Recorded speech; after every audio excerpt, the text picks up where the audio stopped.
Tayo, how is the situation in Lagos? What's Ah, going on? as usual now, the traffic is killing. Mm-hmm.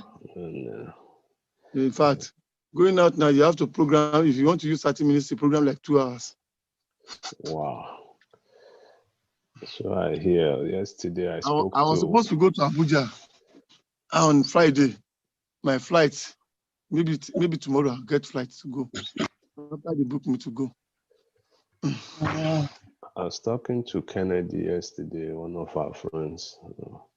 Was talking about that Festac areas. Somebody I know by friend went there, whether 4 hours or some ridiculous, like the whole day just spent for The some. truth is that a So, lot of, oh, okay. so we are streaming. We are streaming online. We are on YouTube. Um, Hi everyone. My name is Daya Oyebu, and you are on our platform, Global Naija Forum.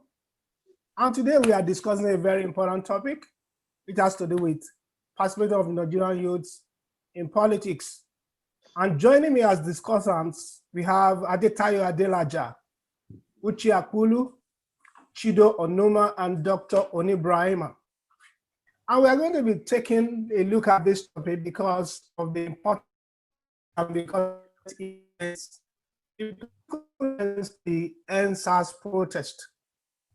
But before we go into that, I want us to first of all look at the security situation in Nigeria, with particular reference to the kidnap of the 400 or 300 or 500 kids in Katsina State.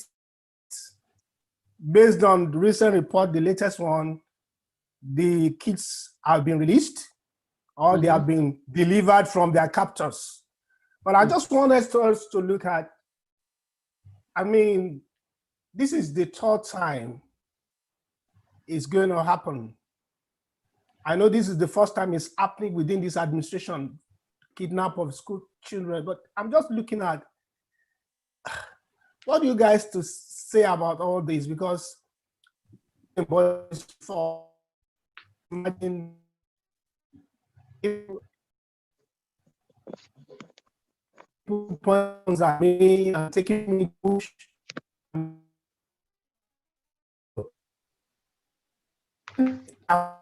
Contribution, please.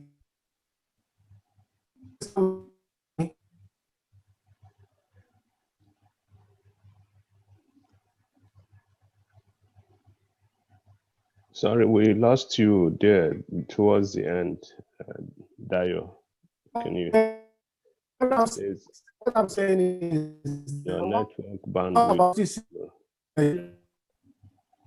because important it is. Before we go to, I want us to look at the security.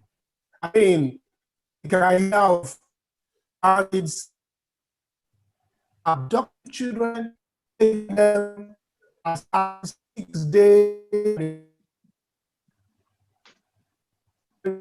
Should be really sound.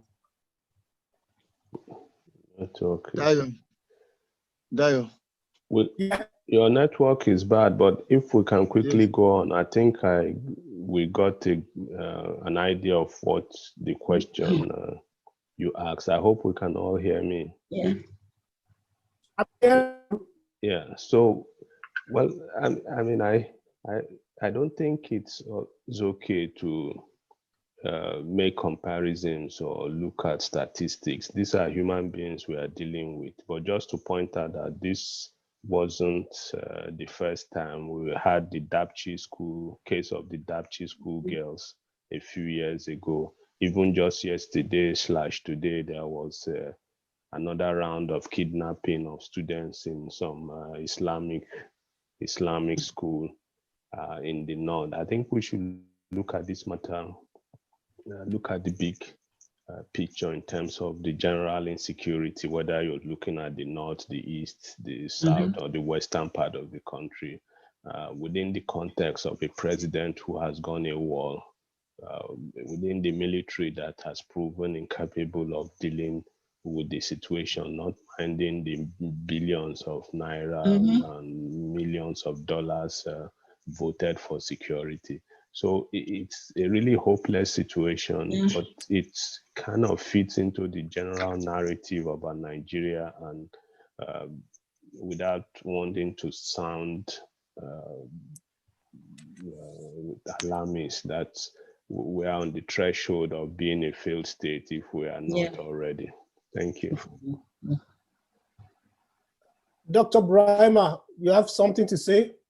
Well, I think I align totally with what Chido just said. It's a sad situation, and I think that, you know, for some, I am worried that some looks like arranged cases.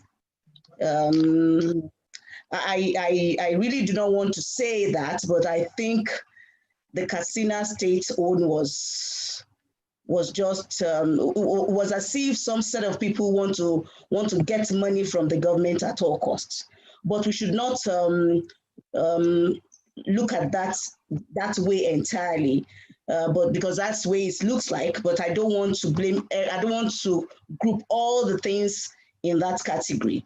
But for that one, it was as if there were some set of people that were bent on getting money out of the government because they have seen that things are not right security-wise, and you know, it was just some people just took us for a ride, and just like he said, the whole picture looks gloomy, looks like as if it's a failed state. It looks so much like a failed state.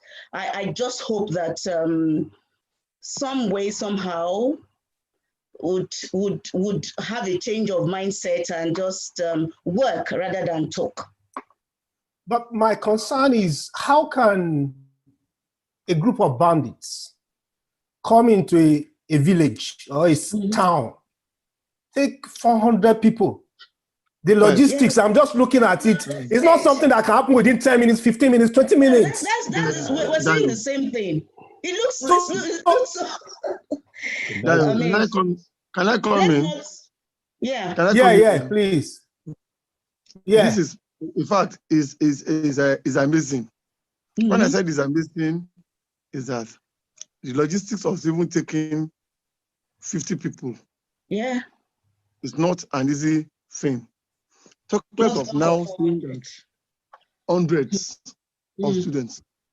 The truth about all of these things is that I'm beginning to have a doubt. If this is not a pre-planned work, because there has been a lot of price that the service chief should be sacked. And I have to be very honest. I found out that if we have, security challenges in the country, and the president is really a general that is having a general as he was before he retired and become the civilian president. No general will sit down and look at the country going the way it is in terms of insecurity. In fact, as a matter of fact, he promised that he will check the insecurity, which is one of the campaign against the former government. But let me say this: imagine 100 even in a hall, how it would be. How were they able to convey such number? So for me, I just felt when I read that thing online and saw the news that something is not, it's missing, that we can't really place our hand on. I don't want to believe, and of course, funnily enough, they were all delivered back. Yeah. To me, the Nollywood movie is really a script written, executed, but purely, delivered. Fully delivered. My opinion. Do. Anyway, because when I look at it, do you put them in a bus? Do you put them inside a trailer? How do you get 400 people out of a place?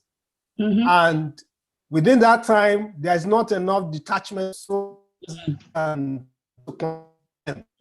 maybe if I can say something, I think basically, are you hearing me? Yes, we Yeah. can. I think, whether this was real or whether it was a stage managed kidnapping. The most important thing is that just like Chido mentioned earlier, it points to not just even a failed state, but a state that has collapsed, a state that does not even exist anymore. And at this point, what I'm personally really concerned about is how this should ginger us to the urgency, to the urgency of the need, for a change, not just a change in the government, but a change in how the whole leadership system, the whole governance system in Nigeria is being being managed, because we seem, when you look at the whole history of Nigeria up to date, we seem just to be coming up with not just even mediocres, but with criminals, as leaders, and that has to change.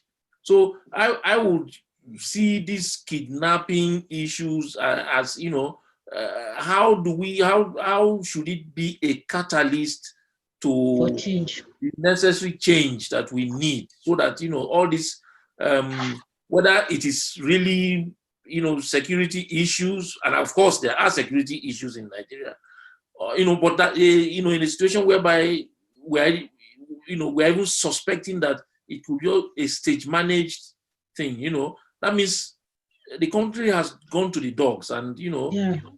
and there has to be a drastic and radical change. Yeah.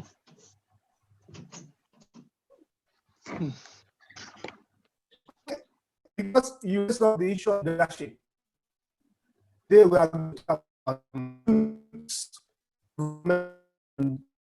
Nigeria, particularly the protest.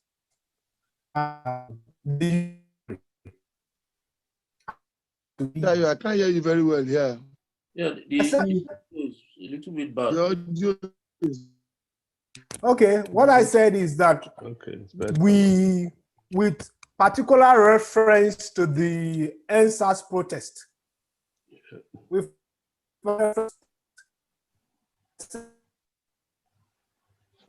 angry, right? They have right to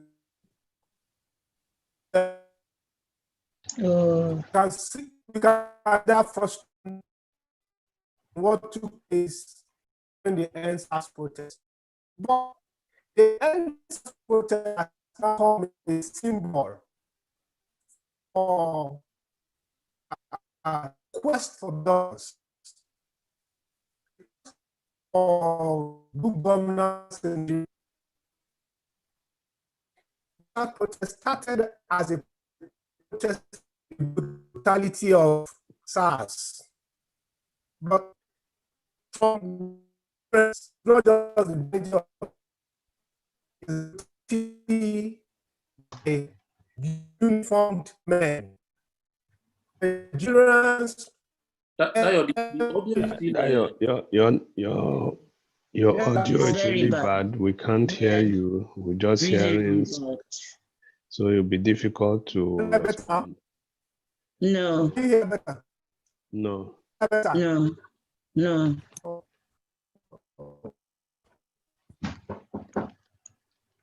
No. Can you hear better? No.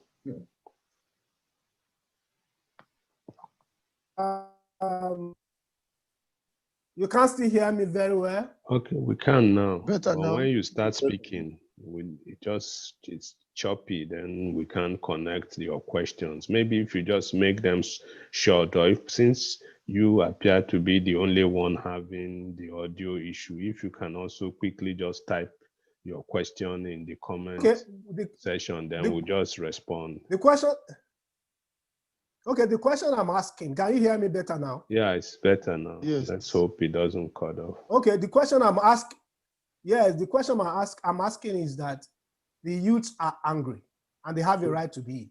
Yes.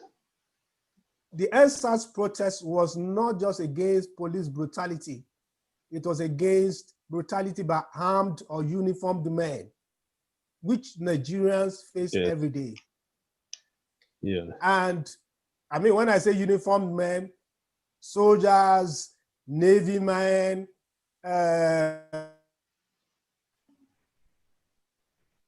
Armed forces and the paramilitary.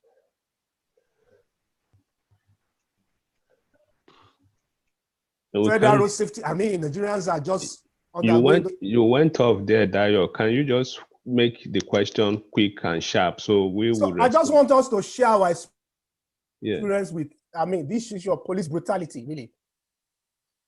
If you have any. Well, if I may start, I haven't had any personal experience with the police, maybe partly because I'm in and out of the country, and I haven't known them. I try to avoid them as much as possible. I mean, I've had dealings with state security operative right from many, many years, my days as a student at the University of Calabar. Basically, it's been arrests in and out of their detention, but no formal like harm or by any physical. It's usually just they detain you, ask you questions. But I understand the psychology of the Nigerian police. I understand, having also worked with them. My time at the EFCC, I worked with a lot of senior police officers. Maybe I can just quickly narrate a story here that will give us an insight into why we face the problem we're facing. A few years ago, I just returned from Canada back to Nigeria to continue work, and I just received this email that some people threatening my life and saying that if I don't pay them some money, that they would come after me. So I discussed it with a few friends of mine, and they say, oh, why don't you just, for whatever it's worth, why don't you report the case to the police? We went to the local police station in the Zone 3 in Abuja, which is in the central part of the city. And when we got there, it was a crazy sight. You just saw these young men in boxers huddled in a corner of not even a cell, like the counter. They were just sitting there. God knows how long they had been sitting there. And this guy took a look at me, and just the usual thing, like once you've been out of the country for a while, you come back, you look a bit different, maybe your skin is a bit lighter and all that. Right. And the first question the guy asked me is that, do you live in Nigeria? I said yes, but I just came back to Nigeria. I said, okay, instead of asking me what the problem was, he started praying for me. How is your family? The Lord will protect your wife and children, blah, blah, blah. I'm like, this is not why I'm here. I'm here to lay a complaint because my life is in danger, supposedly. So when we finished all those niceties, he now said I should bring this. This happened in fact, it's one of the essays in my book, Time to Reclaim Nigeria. I think it happened probably like 12 years ago or so. I'm not sure of the timing, but it was a long time. So the guy said I should bring 1,000 naira. Imagine 1,000 naira 10, 12 years ago. I said, for what? He said, for the file. I said, I could go across the road and buy a Manila file for 50 naira. He said, but that's what we charge here. And I'm like, charge? Is this so? Fela's song just came into my mind, like police station, don't turn to bank. DPO and a bank manager. We argued and argued, and of course, I knew this guy wasn't going to budge, so I just gave him 1,000 naira, and he asked me to write the statement. When I finished, he said, "Okay, let's go and know your place." Again, having worked with the police and known their psychology, I wasn't going to grant him that thing, because these guys, once you do this, they are just going to continue to obtain you, to use the popular refrain in Nigeria. So we drove like a distance of about three minutes from the police station to my office, which I was also using as my home then. And the guy said, "Oh, how am I going to get back?" I'm like, "How are you going to get back? I didn't ask you to come with me." And so what I did was to stop like 2 houses before mine. So I parked there and I pretended to be making phone calls to my friend and something. But to cut a long story short, he was asking for money. Then I gave him 500 naira. And he didn't start walking to the police station. He walked to the bakery in front of the next building to us. Obviously, here is a policeman who hadn't eaten all day, and they are set loose like dogs on people, and they are trying to. So we should appreciate that. But the other story has to do with a senior police officer who was my boss, my immediate boss. I had many of them, commissioners of police, assistant commissioners of police, who were my bosses, but this particular one was my direct boss. He was an assistant commissioner of police then. We went out for lunch one day, and on our way back, we encountered this woman and another friend and some kids in the back of the car. They were driving recklessly. So this officer, we were seated at the back. The office driver was driving, and so the police officer cautioned the woman and said, "You guys should be careful the way." And the women just started abusing him because he wasn't dressed like he was in casual clothes. So when he asked his driver to overtake the women, and when we got to the junction, he came out, and all the police officers at the traffic light, they knew him and they started giving him compliments. So he told them to arrest and book the vehicle behind him. So the policemen went inside the vehicle and we drove with them to the closest police station around the area. When they got there, all the officers there stood up, they were saluting this officer. So that was where the women realized that, oh, this one a big man. Oh. So they started begging. So the man said, "Why are you begging me? I didn't arrest you. I only cautioned you the way you were driving, and all you could do was abuse me." So, but the women started begging, "Oh God, this, that." The children started crying. So I told my boss that, "Sir, let's leave them now that they've gone through this. At least they will understand what they did." And so after I pleaded on their behalf, my boss now told the officers at the counter that they should just take their particulars and let them go. So when we walked out on our way to the car, I thanked my boss.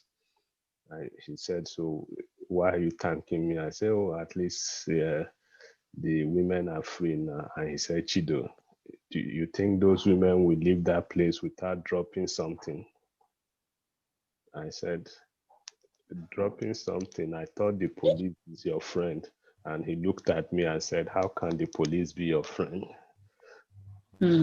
So this is coming from both the statement of saying that you think these women would live there without dropping something, and the fact that how can the police be your friend, from an assistant commissioner of police. So that just gives you an insight. If that's like the closest interaction I've had the police, but that gives you an insight where we are. Well, again, I don't like doing segmenting the problem of Nigeria, whether it's in education, whether it's in health, whether it's in security. It's part of a general malaise, the complete collapse, as Uche mentioned, of the system. And it will always be better to look at it, holistically if we want to deal with it. Yeah. Because I had some very serious, terrible in uniform. I remember at one time, and the police stopped me. I can't hear Dayo. Can you guys hear him? No, his network is very bad. Okay, can you hear me now? Yeah, it's better now. I think it also has to do with how you position yourself to your mic. Are you not using a headphone, Dayo? I'm using the headphone. I don't know why. Well, okay, so I think the truth is that my experience with the police, is it better now? Yeah, it's better. Microphone. Yes. Oh, sorry. There was something I didn't put on. So my experience with the police, one day a policeman stopped me and said, bring out your particulars. I said, okay. Gave him the insurance, gave him the vehicle license, gave him my ID, my driver's license and everything. And funnily, he asked for receipt of purchase. I mean, for a vehicle I've been using for 2 years, you are not supposed to carry that with you anyway. You are not supposed to carry receipt of purchase. So I gave him, fortunately for me, I had it in the car, I gave him.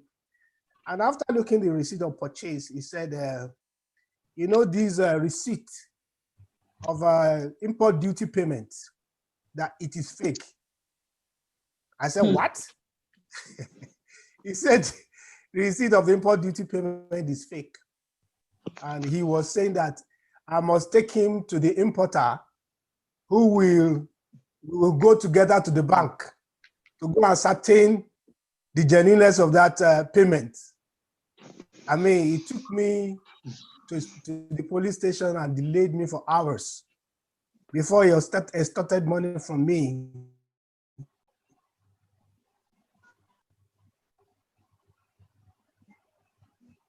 Hello?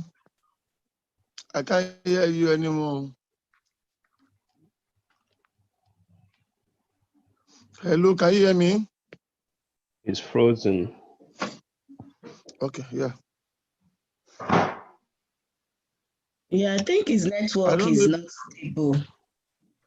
It's not stable. But can I say one or two things? Yeah, you can continue, Dayo. So, Dayo. Okay. What I find out in all of our discussion is this. It is not about the issue of police, NSAS, or whatever. Chido, you live in Nigeria for some time.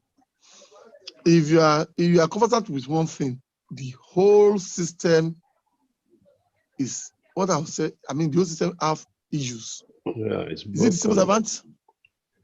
Is it everywhere we have issues? The system For instance, is broken. for me, as a journalist, over 20 years, I can, if you want me to talk about police brutality, I can say more than 1 million if I have experienced too much. But whenever I mention I'm a journalist, they are skeptical and they kind of deal with me with. But it's not about, I look at NSAS, which they are talking about. I say, what about NSAS? Let me give you this simple example. When I contested on December 5 for the by-election, I allow myself to live as candidate. I went out as a journalist. This youth that we are looking up or taking over from us, doesn't even have PVC. They don't. After going to more than 20 of them that were with me during my campaign, none, not even one, have PVC to vote. They were in their house on social media, tweeting on Facebook and all of those things.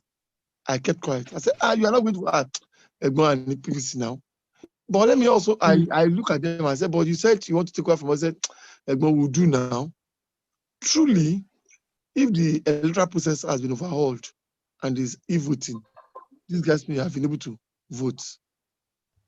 But you see, from the INEC to police to even school, you want to do exam, you want to register, you have to register as social centers aided by parents. The parents will ensure they pay that their kids passed through, they had their result at first attempt. You pay teachers. It's not the journalists who take money to do stories, which are my own colleagues. They will have to take money. If you are giving them stories that why do I have to do stories for you for free? So I just look at Nigeria as a whole, not as one. And I said one thing: are we really ready for the change? To contest for House of Assembly in Nigeria and win the existing party, you must have nothing less than maybe 500 million naira minimum. If I have 500 million naira, why should I go and contest? Why should I go for elective post? But you find out that if I give you the breakdown, even on election day, you need about 20 to 30 million naira on election day. The week of election, maybe spending over 100 million naira. See, it's not about the electoral process. It's not about answers or whatever. Honestly, we don't have what we call structure institution in Nigeria that people can build on. No. And this thing has been age long. In our university days, we fought the military. We thought we are even doing something for ourselves. When we had democracy, we are glad. We are shouting, hey. But come to think of it, 1999 till this, what has changed? So for me as a person, I look at it that take Nigeria to US, bring the US or UK people to Nigeria, we will spoil the whole thing. Why the Nigeria will change? It's the people. Sincerely, is we, the people, not the leadership anymore. Even when the leadership are the way with that, I want to change, there'll be a great problem for the leadership to do anything about the system. The system is what we need to work on. That's the truth. I will take you up on that because you see,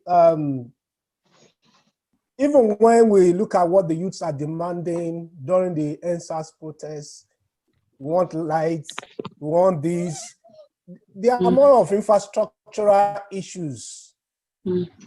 But we know that our problem is more than infrastructure. In fact, it's very, very foundational. We have the issue of constitution.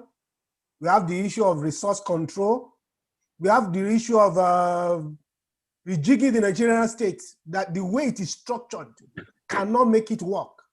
People have said that even if you bring an angel to come and be the president of Nigeria, the way Nigeria is presently structured, we can't get equity. So I was hoping that it's like the youth did not understand the fundamental issue with Nigeria.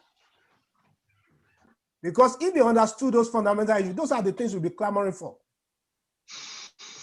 You know, before this present government came in, they were talking about resource control, federalism, restructuring. Those issues are so foundational.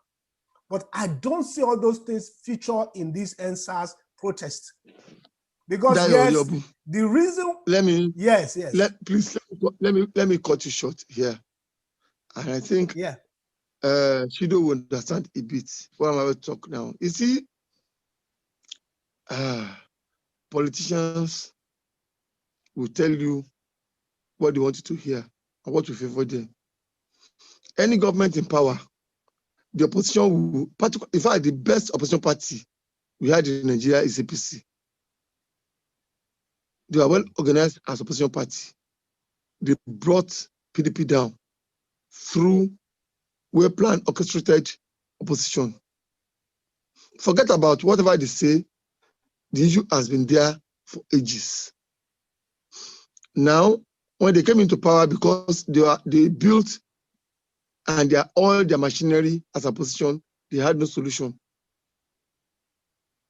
Rather, they are also emerged in the same, criticism they brought up. The truth about it is that politicians will tell you this and this and this because they want to win election. They will use the media, which I belong to, paying them. Most of the media are not being paid. That's the reporters. They're not being paid. So when they give them money, they ensure the story is published. The radio, the TV, and all those things you listen to are bought. Well, sorry, Tayo, Yeah. not to cut you again. I think the reference Dayo was making to it's the young people, not the political class. I'm coming. Where I'm going is what you listen to, what you hear, that you also want to believe. Over time, if I'm telling you lies, you will believe that lie to be the truth. Unfortunately, they also employed people on social media who also worked for them. I was in that category too. What we did was use social media to campaign for a candidate. The youth, you find them mostly on social media. They don't even know how to fact check facts, stories and all of those things. Just give them a story they feel is right. They will take it to the moon. Coming down to this level is that the youths, really, the present day youths doesn't really know. They cannot even confirm. We are much more deeper, more knowledgeable than them. That's the truth. The present day youths are too much in a hurry. Too much in a hurry.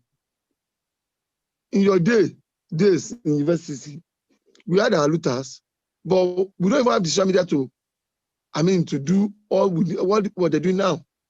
But just said, how can we say, Buhari is dead? Put it on your social media today. In 1 hour, you'll be shocked, the reaction. Go and check the number of the youths that react to it. They are just too impatient and they're not thorough in their thought, in their actions, and so many other things. And what has been spoiled over the years cannot be repaired in a single day. That we should note. The question I'm asking also is the fact that youths want to be part of the leadership. But what I'm saying is that, do they even understand? Because you are telling us a story about the youths that were working with you during your campaign. They don't even have the PVC. So the change they are the change they are looking for, they are not even paying the price to get it done. So it's very easy for somebody to go on social media and be tweeting. Let me also say this to you. And be saying, we want to change. We want this. My experience again will make you laugh. Yeah.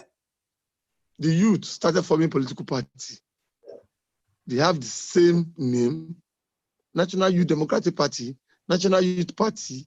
About 4 of them, none of them is registered. As I'm telling you today, I can tell you categorically, 1 of them has been deleted. I was with them on all their social platforms. They started collecting money. The money brought up issue among them. Eventually, they have to delete one of them. In fact, there was big fight in the platform. I never said the word. I was with them, but I never said P. Not if I was watching them. 2 others are still on. You can go to Facebook, you'll find them there. But find out that people that live inside them, because they don't even have that experience and they're not patient, the political parties have planted people amongst them. People that I know, that I have their number, I have their contacts, I just smile, and they're the people dictating for them. Let me tell you, honestly, forget it, that 2023, the youth will be there. I can say it anyway, and I will start to be collected later. They are not prepared to take over.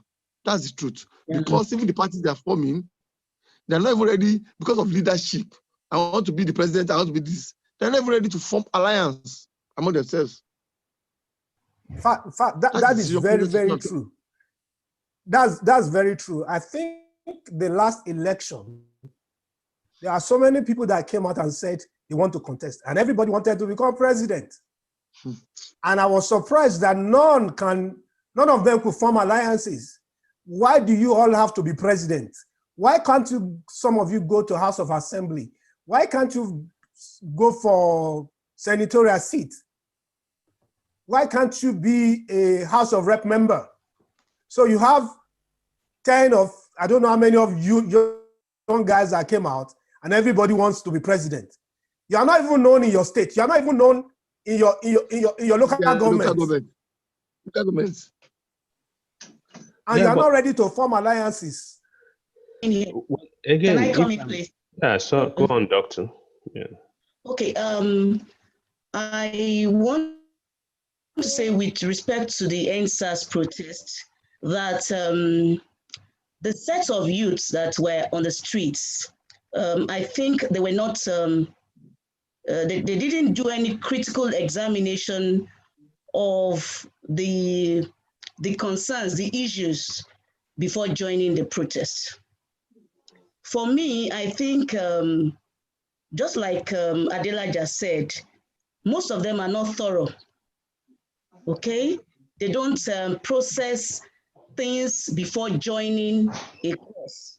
Because everything that happened during that time, you would just be wondering. In my area, for instance, there were some youths on the road. If you saw what they were doing, you'll be wondering, is this a protest or a carnival of some sort? It went beyond protesting for those issues to destroying things, to several other things, several other vices on the road. So, and you know, because of the environment that I come from, I also see it. You know, most of these students are not critical enough. They don't engage you, you know, before they even come to your offices. They are jittery, you know, they can't process things. And so I wonder what they would do if we lay back. So my own concern is, as I'm still a youth anyway, my own concern is, we the older ones, we need to find a way to bridge the gap. I don't know how that is going to happen. I try in my own small space to bring them closer, to engage them. You know, most often they cannot, most of them cannot engage with you when you want to discuss issues. So what I do is to bring them closer when I have the time to, you know, engage them and, you know, make them see things. You know, some of them, a lecturer will tell you, I cannot take this assignment, and you go and start to cry. Why? You know, it still happens, even at master's level. You know, some of them will just run and come. This person did not. So why? Why don't you just go there? Make a case for yourself. So I think that the problem with the present Nigerian youth is that they lack the critical thinking process. It's not just about education. It's not just about fighting for those things. It's about processing it. This thing I want to do, what is the aim? What is the goal? What do we want to achieve? So that before you join a course, you already know what the benefits are going to be. And that's why the NSAS protest went the way it turned out the way it was. Because most of them that joined were just joining just because they want to be part of it. So I think we also need the older ones who are still youths. We need to find a way to engage our youth critically and begin to educate them. We can't just leave them. Okay, we can't leave them the way they are now. We need to find means of engaging them the way we're doing now. We need to have a strategy, all right, in smaller groups, educate them, and for all you know, the politicians are preparing for 2023 already, even with this End SARS protest. That's true. So because most of the things that happened were later politically motivated. And because the youths cannot discern what is and what is not, they fell for it. So I think we need to do a lot more if we really desire the kind of change that we're looking at. Now, just to take you up on that, because you see, when the youth went with this End SARS protest, it's like they felt like it's our protest. All the old men, old people, we don't want you to be part of it. We don't want you to be part of it. But when you look at protests that older people have organized, like the Save Nigerian group, and that's the first subsidy protest, the protest for, I think, the issue of Yar'Adua when Jonathan was not given the chance to take over, all those protests went peacefully. Nothing really went amiss. And they achieved the purpose for which they were. But when you look at this End SARS protest, somebody occupies the road and says that what is demanding for is light 24 hours. It cannot be achieved within 1 day or 2 days or a week or a month.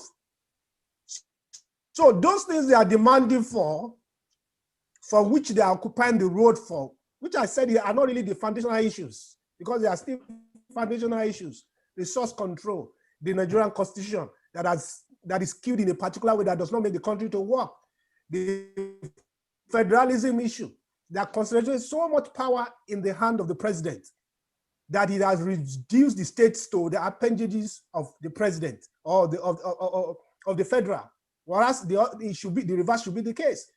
They are not even fighting over those issues. The issues they even outlined, those are not issues that can be taken or solved in a day, in a week, in a month. And because also, I think the issue of leadership, there was nobody to negotiate with. They didn't have people that we can identify as leaders to even negotiate with. Because even if you are demanding for those things, there must be people that will represent you before the government and negotiate on your behalf. So those are some of the things I saw about the protest. And there needs to be synergy between the older generation and the younger generation, because everybody is suffering the pain. You understand? It reminds me of those days when there used to be protests. The NSC is on strike. NANS will join, and so many other people will join because it's a national protest and it concerns everybody. But in this case, I saw that as lacking. And this has to be part of, just like as you said, Dr. Brahima, that there has to be a way of engaging the youths if they are going to eventually participate properly in this process. Let me quickly add, over time, just to say that I echo what the comments you guys have made. Engagement is key for me, but we should also understand our current reality. We live in a country that has literally made nonsense of being a youth. Young people, some of the things we enjoyed as young people 30, 40 years ago, many of the folks who are the age we were 4 decades ago are struggling to overcome, whether it's in education, in health, all. So you have a young population that's ill-educated, that is struggling with the existential crisis of the country, lack of employment, lack of jobs, social security, and so on. So NSAS was in response to a particular issue. And that's not to say, I mean, I interact with a lot of young people from across the country, some from an ideological point of view. And I know Nigerian youths know their onions. There are many out there. They may not be popular, they may not be on the streets, but there are a lot of young people. I just edited a book of 60 essays of young Nigerians from different parts of the country, including those in the diaspora. And some of the comments I read, some of the ideas that were put forward in this just tells you that there is hope in this country. There is hope for this country based on these ideas coming from these young people. Perhaps the major task rest on us. And I blame my generation particularly. We would say we were the golden generation between the generation of the 70s and early 80s of Ali Mongo, Kunle Adepoju and co, and the recent thing, that generation of Babangida Abacha, we did so much, whether it was I don't know whether Uche was still at Uniben when the Alele must go crisis uh, Yeah, happened. yeah. Then the And 89 the SAP riots and all. riots and all that. I remember traveling Yeah, yeah.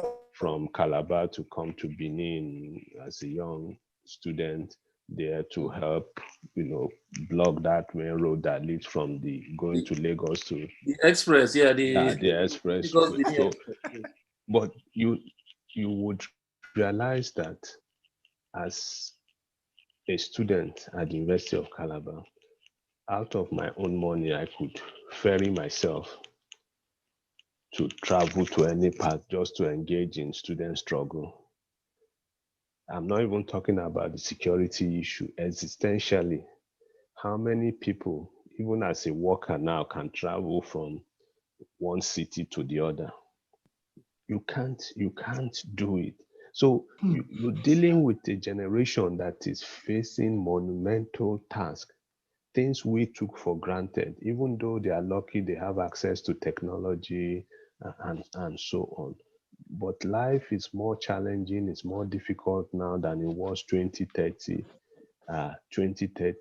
years ago. So if you ask ourselves, and which is one of the major issue that we're discussing among the remnants of the pro-democracy student union NANS, and what happened? We didn't reproduce ourselves. We didn't create a generation to take over from us. By 1999, when politics came, the politicians moved in. We also shied away from politics. The politicians moved in. Once they occupied that space, the next thing was to go to the universities and occupy the space and groom these young people to use them as political thugs and so on. And these young men. So today you see Nan's vehicle, President One, President Two, a NANS officer. I remember as I was vice president of NANS in 1989, one of the three vice presidents of NANS, and the president of NANS and the secretary general were Opeyemi Bamidele and Luke Aganenu, who were students, both law students at the University of Benin. Opeyemi Bamidele is a senator now. Each time I came to Benin, we would all huddle together in a room. They would pull out a mat from under their bed and we'll sleep. We'll sleep on mats.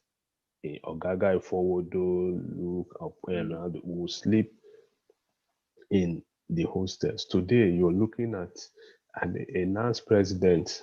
If you invite him or if he goes to another university, bet me, I can bet you that the university will, the SUG government will have to cough out money to go and put him in a hotel, in a 3 or 4 star hotel, if not a 5-star hotel to rest. So that commitment is also a reflection of how failed or failing the state.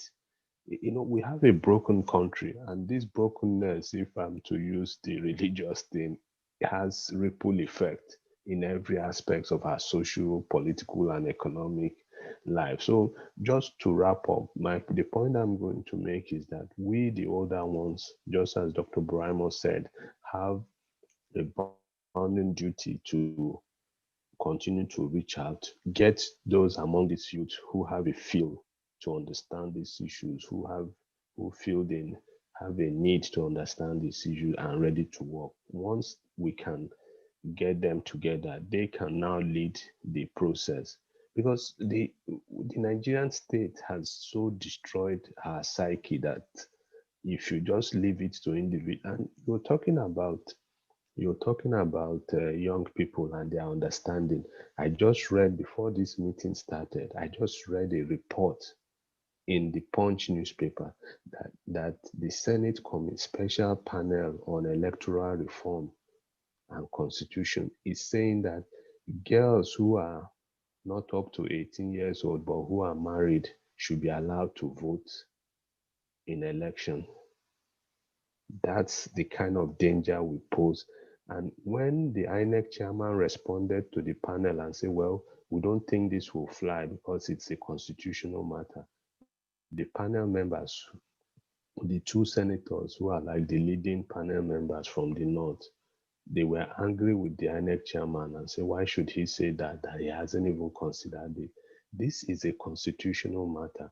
First of all, the adult age for voting in Nigeria is 18.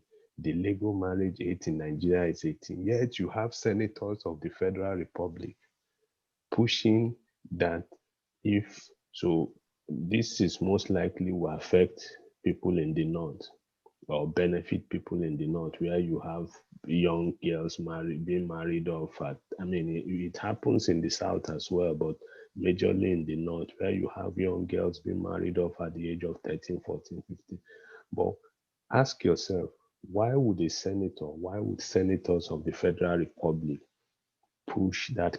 Is that the most important thing, to say that to reduce the voting age for girls who are not up to 18 but are married? They are not even looking at the cultural, economic, and social implication of getting married at that young age, that girls of that age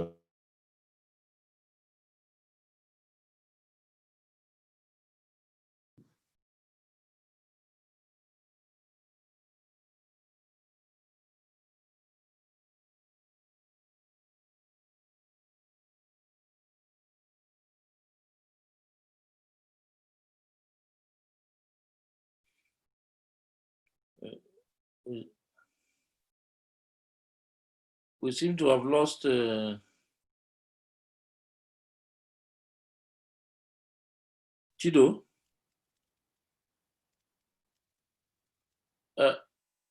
We seem to have lost Chido. Are you hearing him? Okay, I think I can't see him. Okay, I will ask Dr. Brahima about this.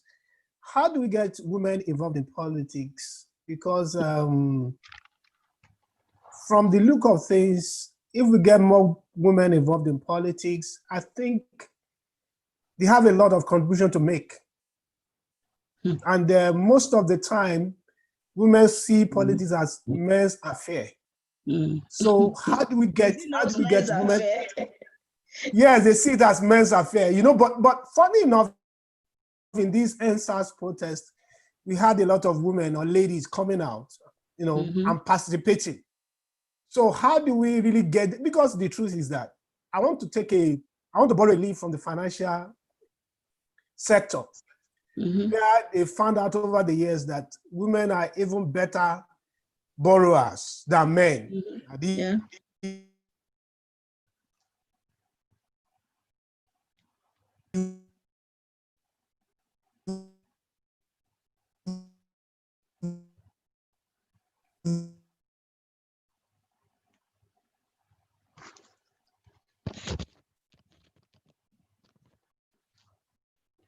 Oh, I think Dayo is Yes, his internet is also hooked. yes. So we're just the two people. Yes, and I think we're even beyond the time now. The time that we're supposed to. Yes. This is the final question. Okay. I think I hope I can continue. Yeah, just yeah. I think that we need to encourage more women to come into politics. Why did I say encourage? Because of the kind of society we find ourselves, women are still, do I say underprivileged now? You know, most women don't have the financial capacity to go into Nigerian politics. If you know the kind of money that people spend to get to offices in Nigeria, you know that you don't have, women don't have such financial capacity. So we need, if we really need women, if we really want them to be in politics, we have to encourage them. We have to support them. And funnily enough, you find that women belong to the, most women support all of these politicians. And, you know, so I wonder why they don't even take up positions. And the only thing that comes to my mind is because of the financial aspects, you know. So I think that if politicians, current politicians, want more women in politics, I don't know what happened. They need to encourage them so that more women can actually be involved.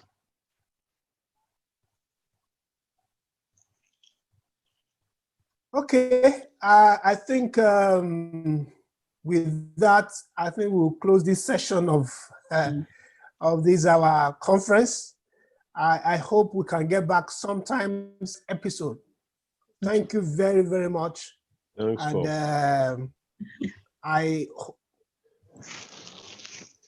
and thanks for having us. Thanks for having so till we see again. Putting this together. We hope we have Thanks. a Nice meeting you all.